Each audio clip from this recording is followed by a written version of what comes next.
دربار میں ہزاروں افراد شریک تھے، جن میں اولیاء، کتب اور ابدال بھی تھے۔ سلطان محمود نے سب کو مخاطب کر کے کہا، کوئی شخص مجھے حضرت خضر علیہ السلام کی زیارت کرا سکتا ہے؟ سب خاموش رہے۔ دربار میں بیٹھا ایک غریب دیہاتی کھڑا ہوا اور کہا، میں زیارت کرا سکتا ہوں۔ سلطان نے شرائط پوچھی تو عرض کرنے لگا، 6 ماہ دریا کے کنارے چلہ کاٹنا ہوگا، لیکن میں ایک غریب آدمی ہوں، میرے گھر کا خرچہ آپ کو اٹھانا ہوگا۔ سلطان نے شرط منظور کر لی، اس شخص کو چلہ کے لیے بھیج دیا اور گھر کا خرچہ بادشاہ کے ذمہ ہو گیا۔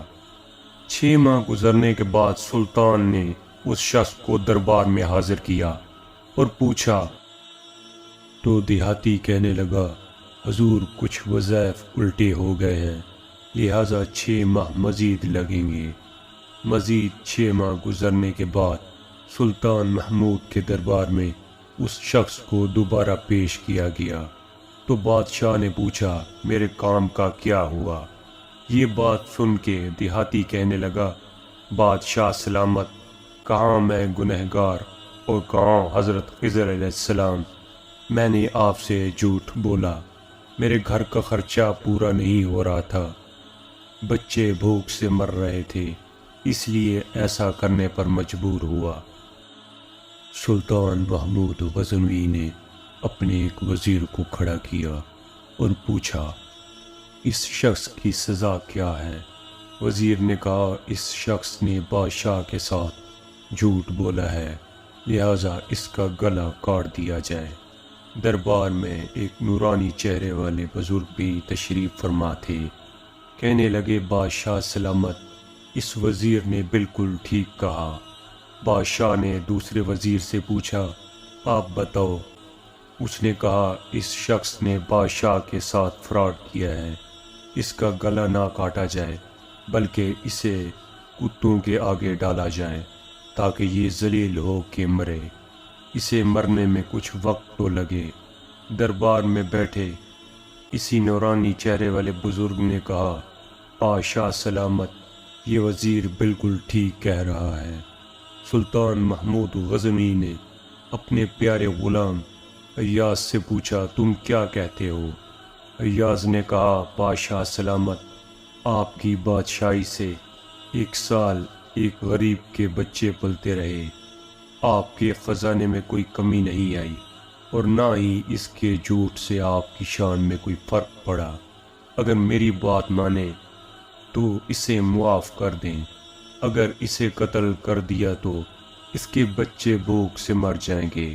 ایاز کی یہ بات سن کر محفل میں بیٹھا وہی نورانی چہرے والا بابا کہنے لگا، ایاز بالکل ٹھیک کہہ رہا ہے۔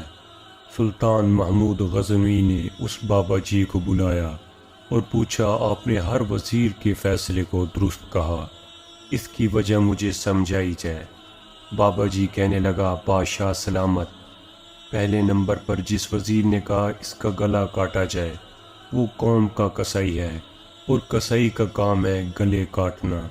اس نے اپنا خاندانی رنگ دکھایا، غلطی اس کی نہیں آپ کی ہے کہ آپ نے ایک قصائی کو وزیر بنا لیا۔ دوسرا جس نے کہا اسے کتوں کے آگے ڈالا جائے، اس وزیر کا والد بادشاہوں کے کتے نہلایا کرتا تھا، کتوں سے شکار کھیلتا تھا، اس کا کام ہی کتوں کا شکار ہے، تو اس نے اپنے خاندان کا تعارف کرایا۔ آپ کی غلطی ہے کہ ایسے شخص کو وزارت دی، جہاں ایسے لوگ وزیر ہوں وہاں لوگوں نے بھوک سے ہی مرنا ہے۔ اور تیسرا ایاز نے جو فیصلہ کیا، تو سلطان محمود سنو، ایاز سید زادہ ہے، سید کی شان یہ ہے کہ سید اپنا سارا خاندان کربلا میں ذبح کرا دیتا ہے مگر بدلہ لینے کا کبھی نہیں سوچتا۔ سلطان محمود اپنی کرسی سے کھڑا ہو جاتا ہے اور ایاز کو مخاطب کر کے کہتا ہے، ایاز، تم نے آج تک مجھے کیوں نہیں بتایا کہ تم سید ہو؟ ایاز کہتا ہے، آج تک کسی کو اس بات کا علم نہ تھا کہ ایاز سید ہے، لیکن آج بابا جی نے میرا راز کھولا، آج میں بھی ایک راز کھول دیتا ہوں۔ اے بادشاہ سلامت، یہ بابا کوئی عام ہستی نہیں، یہی حضرت خضر علیہ السلام ہے۔